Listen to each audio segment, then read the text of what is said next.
Hello friends, मैं रवि कुमार आप लोग का फिर से एक बार स्वागत करता हूं आपके मैथ के इस क्लास में। आज हम लोग पढ़ने वाले हैं क्लास 9 का यूक्लिड ज्योमेट्री। ठीक है कि यूक्लिड ज्योमेट्री क्या है इसके विषय में आज हम लोग पढ़ेंगे। इनका क्या थ्योरी था, क्या कहना था, क्या इनका स्टेटमेंट था, उसके विषय में हम लोग जानेंगे। तो देखिए, सबसे पहले क्या है कि इनका इंट्रोडक्शन थोड़ा देख लेते हैं।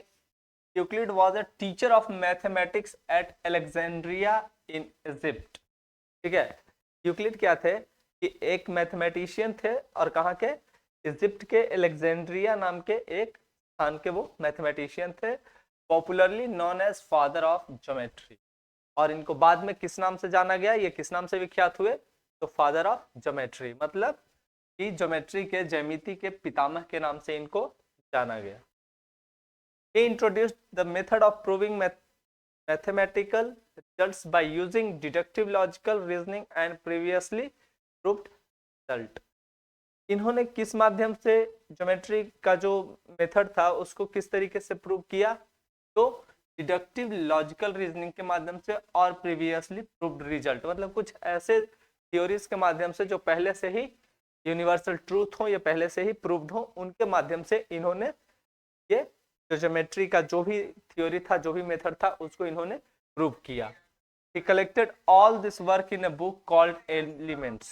इन्होंने इन सभी का संग्रह करके, इन सभी का कलेक्शन करके, जो भी मेथड्स थे, जो भी थ्योरीज था, उन सभी का कलेक्शन करके एक बुक लिखा और उस बुक का नाम है एलिमेंट्स। एलिमेंट्स में इन्होंने अपने सारे थ्योरीज और सारे मेथड्स को इसमें इन्होंने ये किया है, लिखा है।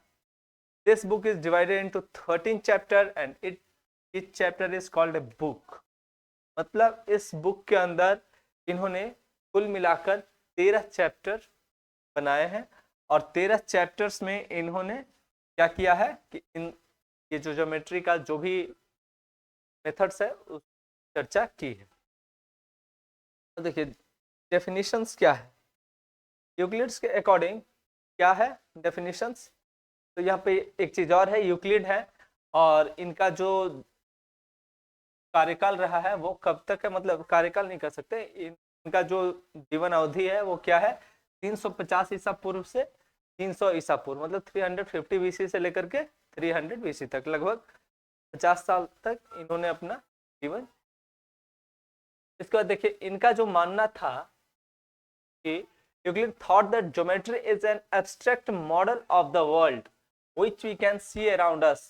क्या है, इनका मानना था कि जो ज्योमेट्री है, ज्योमेट्री क्या है, एब्स्ट्रैक्ट मॉडल है। एब्स्ट्रैक्ट मतलब भाव है ना, जैसे एब्स्ट्रैक्ट ना हो तो भाववाचक, तो ये क्या है कि ये भावनाओं का या भाव का एक आकार है, एक मॉडल है, जो कि हमारे पूरे संसार में, आसपास के पूरे वातावरण में इसे देखने के लिए इस तरीके का मिलता है। क्या मिलता है, like the motion of line, है ना, क्या क्या, like the motions of line.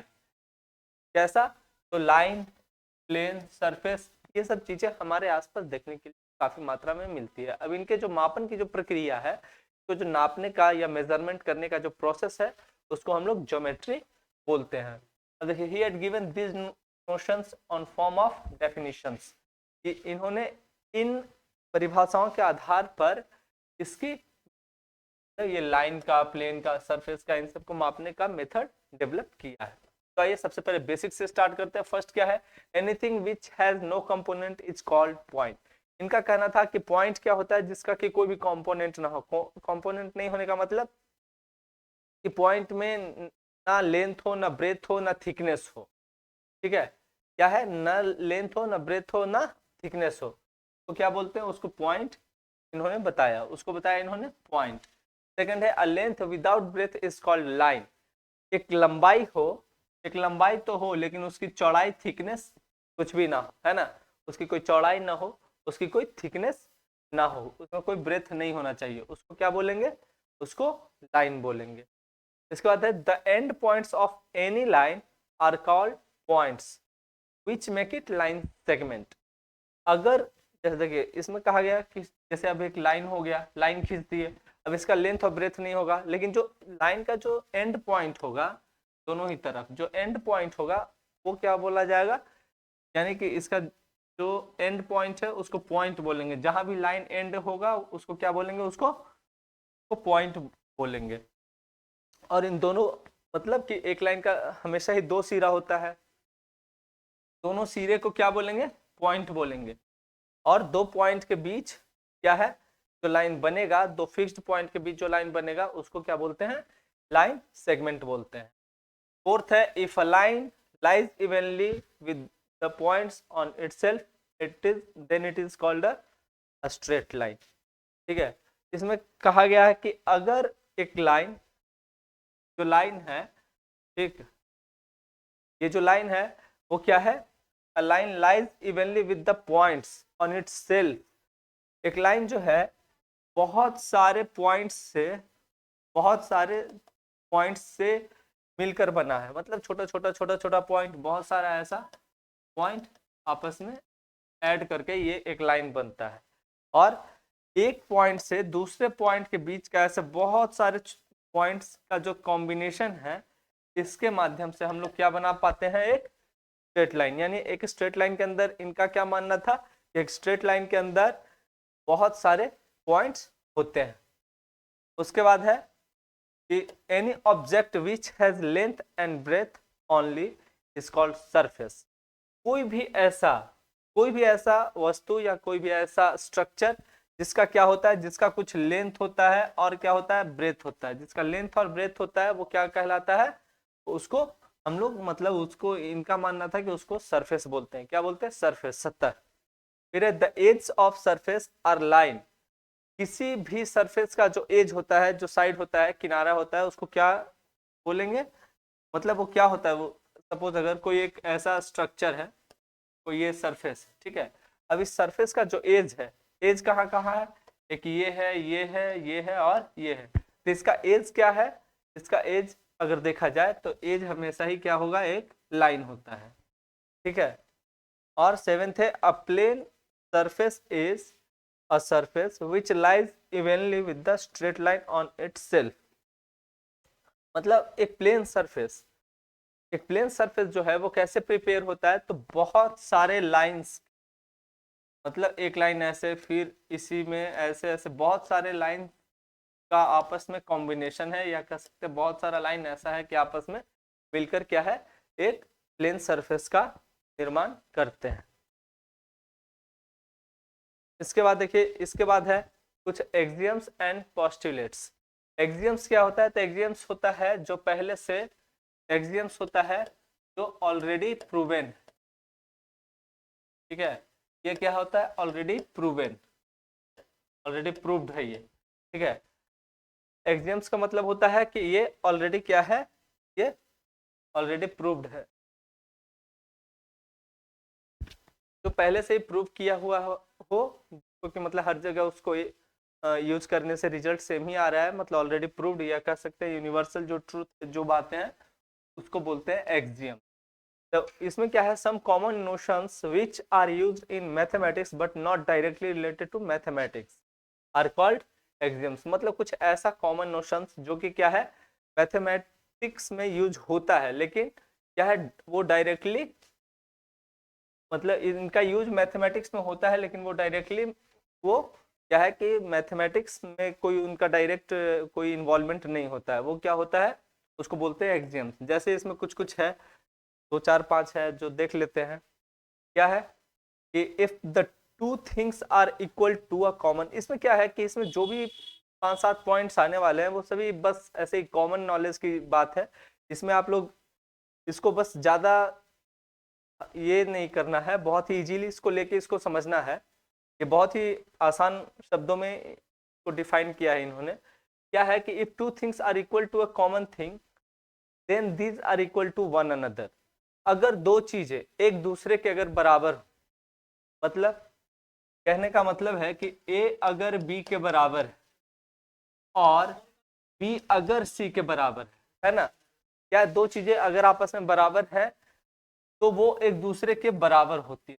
तो जो तीसरा चीज भी होता है वो क्या होता है, एक दूसरे के बराबर। अगर ए बराबर है बी के और यहाँ कह रहा है कि बी बराबर है सी के, है ना, ए बराबर है बी का और बी बराबर है सी का, तो ए भी बराबर होगा सी का, ऐसा होगा या नहीं।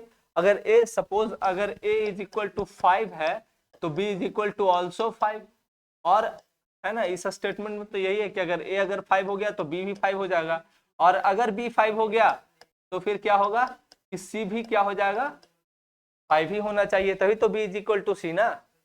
तो यहाँ पे हम ये भी कह सकते हैं कि a इज इक्वल टू सी, क्योंकि a भी 5 है और b भी 5। फर्स्ट स्टेटमेंट का यही मतलब है। सेकेंड क्या है कि if equals are added to equals the wholes are equals.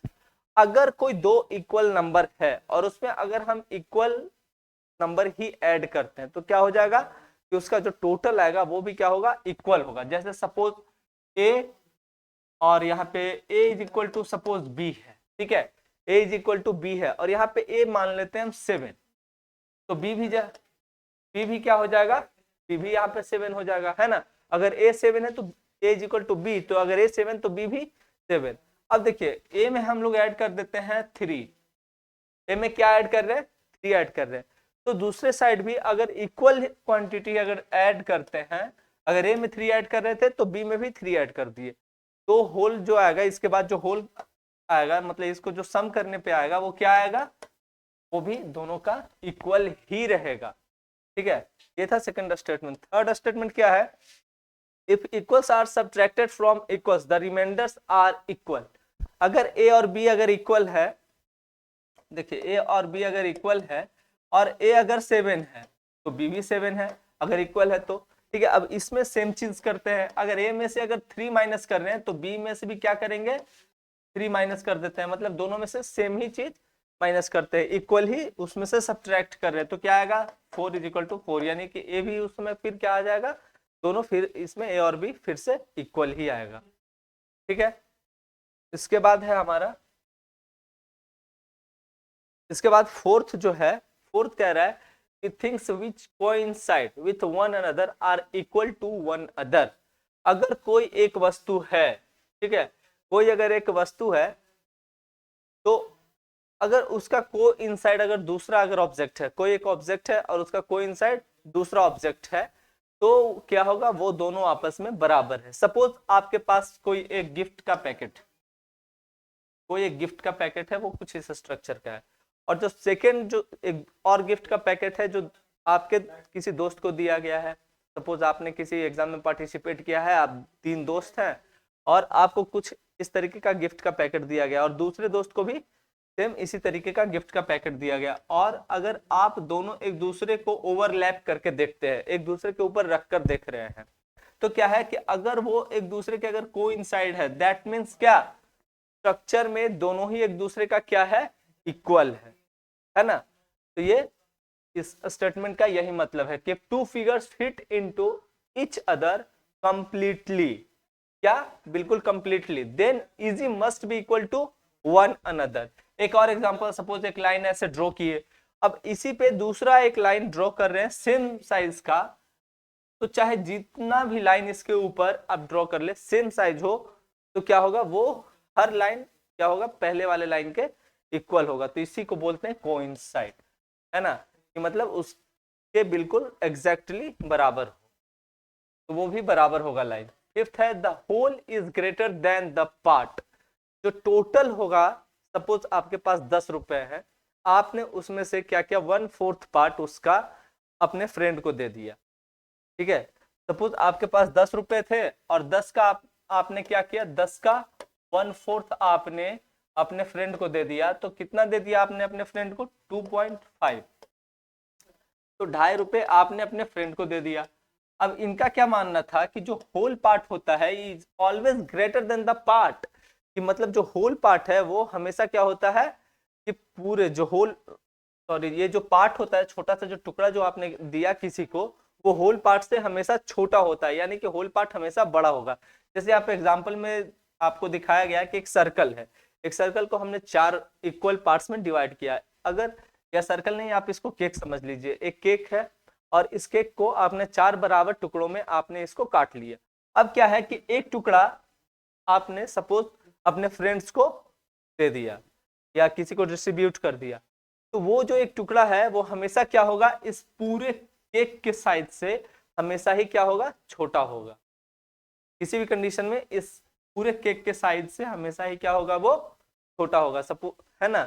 तो जैसे ये 2.5 रुपये अगर आपने अपने दोस्त को दे दिया तो वो हमेशा क्या होगा, इस 10 से हमेशा वो जो एक पार्ट था 2.5 रुपये का, वो हमेशा वो 10 रुपीज से कम ही रहेगा। इसके बाद इसमें जो 6th जो पार्ट है वो कह रहा है क्या, कि things which are double of the same things. ठीक है,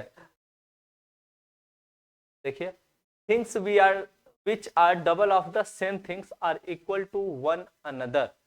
अगर आपके पास ऐसा है कि अगर आपके पास सपोज 5 रुपीज है, आपके फ्रेंड्स के पास भी क्या है, 5 रुपीज है, अगर आप इसको डबल करते हैं, ठीक है, अगर आप इसको डबल करते हैं, अगर दोनों के पास सेम क्वांटिटीज है और आपने क्या किया कि आपने इसको डबल कर दिया, दोनों ही सेम क्वांटिटीज है, अगर सेम क्वांटिटीज है और दोनों को डबल किया जाए तो फिर भी इसका जो टोटल आएगा वो क्या होगा, एक दूसरे के इक्वल ही आएगा। यही तो कह रहा है ना, things which are double of the same things are equal to one another, यानी डबल करने के बाद भी वो दोनों एक दूसरे के क्या होंगे, इक्वल ही होंगे। This shows that this is the double of the two semi circle. Suppose अगर एक सेमी सर्कल आपके पास है, एक सेमी सर्कल आपके फ्रेंड के पास है, अगर इसको डबल कर दिया जाए तो the two semicircles are equals to each other. एक सेमी सर्कल आपके पास है, एक सेमी सर्कल आपके फ्रेंड्स के पास है, अगर उसको डबल कर दिया जाए तो दोनों के पास क्या होगा, एक एक सर्कल हो जाएगा, यानी कि उस कंडीशंस में भी क्या होगा, दोनों का सेम ही रहेगा। ठीक है, इसके बाद है सेवेंथ क्या कर रहा है, things which are halves of the same things are equal to one another, this is the vice versa of the above axiom. देखिए इसमें क्या कह रहा है कि अगर आपके पास कोई भी चीज है, कोई भी ऑब्जेक्ट है, कोई भी अमाउंट है, सपोज आपके पास अमाउंट है 100 रुपीज का, आपके फ्रेंड्स के पास भी अमाउंट है 100 रुपीज का, अगर इसको हाफ कर देते हैं, अगर इसका इसका इसमें क्या कर रहे थे, 6th वाले पॉइंट में इसको डबल कर रहे थे, ठीक इसका उल्टा है ना, वाइस वर्सा है, ठीक इसका उल्टा है, अगर इसको हाफ कर देते हैं तो भी क्या होगा कि रिजल्ट एक दूसरे के बराबर ही रहेगा। अगर क्वांटिटीज सेम है तो सेम क्वांटिटीज को अगर डबल करते हैं, अगर दो ऐसा क्वांटिटीज है जो कि सेम है आपस में, और अगर उसको डबल करेंगे तो भी रिजल्ट क्या होगा, दोनों का सेम ही होगा। अगर सेम क्वांटिटीज है और अगर उसको आपस में हाफ करेंगे तो भी क्या होगा, क्वांटिटीज दोनों सेम ही रहेगा। ठीक है, ये था एक्सियम से, तो नॉर्मल मतलब समझने की चीज है, जो आप लोग ये चीज समझ रहे होंगे। चलिए अब क्या है, ये 7 एक्सियम्स थे। ठीक है, फर्स्ट में क्या था, फर्स्ट में था हमारा कि अगर कोई अगर सपोज ए बराबर बी हो और बी बराबर सी हो तो ए बराबर सी भी होगा। और सेकंड था कि ए अगर कोई आपके पास कुछ है, ऐसा कोई क्वांटिटी है, पैसे हैं या कुछ ऑब्जेक्ट है, अगर उसमें अगर बराबर अगर जोड़ दिया जाए, ठीक है, एक आपके पास है एक आपके फ्रेंड्स के पास है, तो अगर दोनों साइड अगर इक्वल पार्ट्स है और उसमें और कुछ ऐड कर दिया जाए, इक्वली ऐड कर दिया जाए, तो भी रिजल्ट्स क्या आएगा, सेम आएगा। फिर थर्ड में है क्या कि आपके और आपके पास सेम, आपके फ्रेंड्स के पास सेम ऑब्जेक्ट्स हैं, अगर इक्वल चीजें हैं दोनों के पास और इक्वल ही अमाउंट में दोनों से घटा दिया जाए तो भी रिजल्ट्स क्या आएगा, सेम ही आएगा।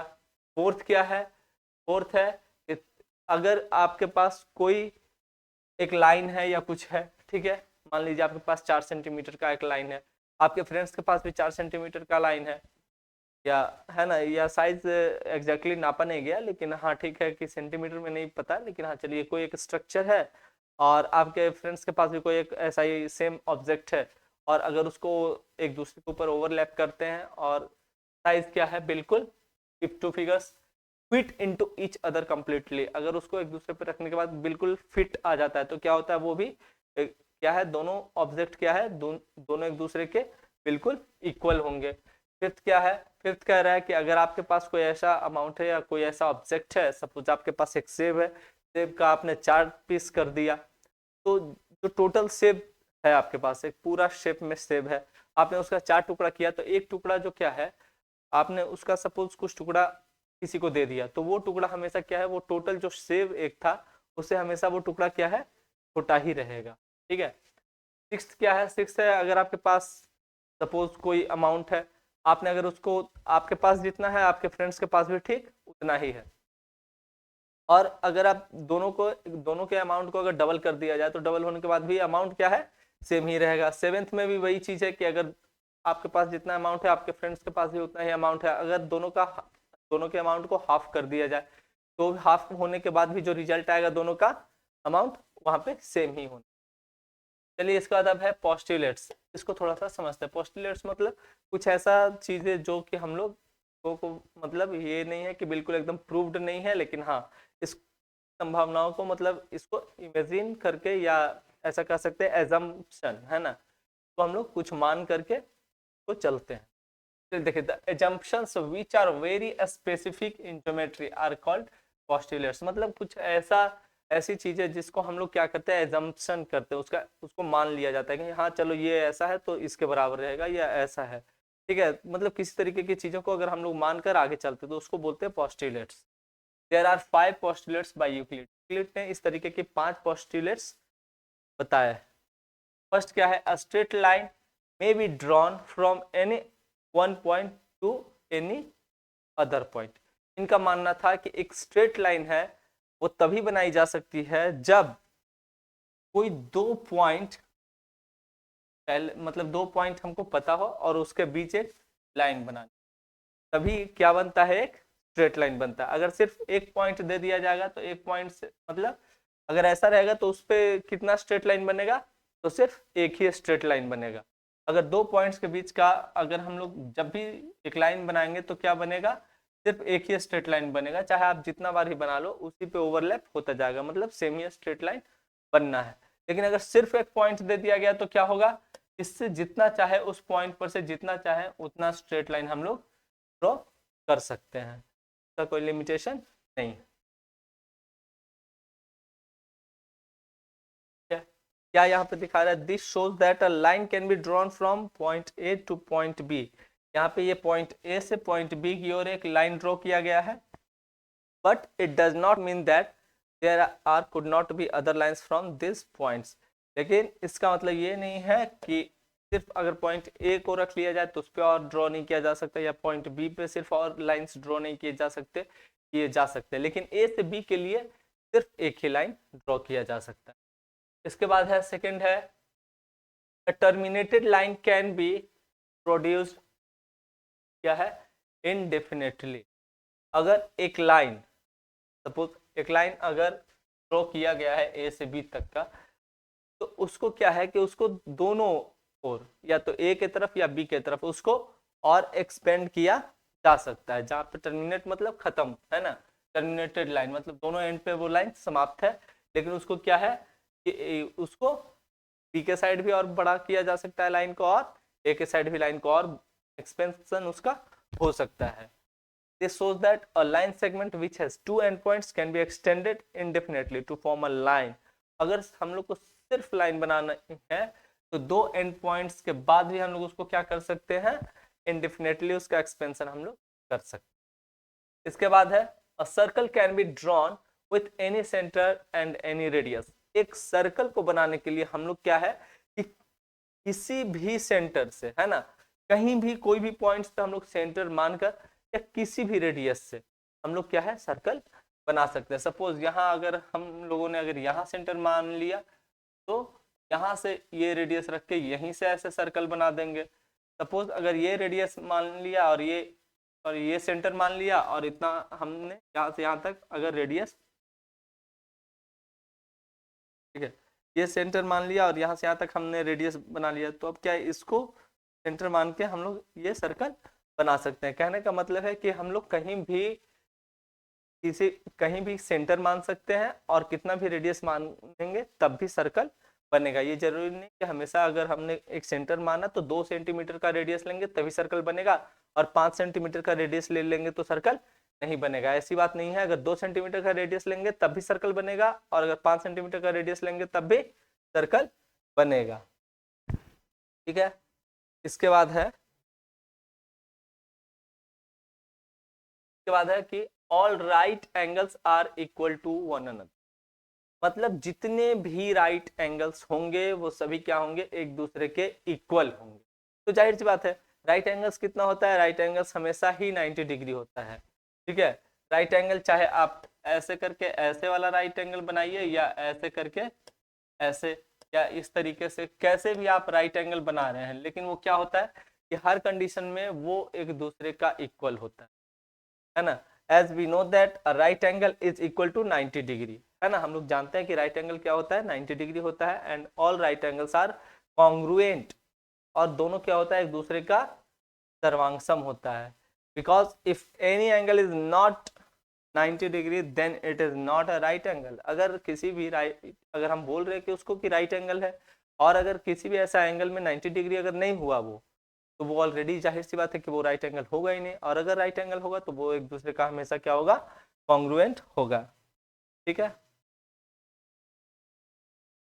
इसके बाद है फिफ्थ, इसमें फिफ्थ जो पोस्टुलेट्स है वो क्या है कि इसमें बताया जा रहा है कि पैरेलल, है ना, पैरेलल पोस्टुलेट मतलब समानांतर, पैरेलल की बात होगी। जैसे देखिए, अगर हम लोग दो लाइन अगर कहीं से ड्रॉ करते हैं, कहीं अगर दो लाइन अगर ऐसे दो स्ट्रेट लाइन अगर ड्रॉ किया हुआ है, if there is a line segment which passes through two straight line, दो स्ट्रेट लाइन हम लोगों ने ऐसे करके ऐसे ड्रॉ कर लिया है तरीके का।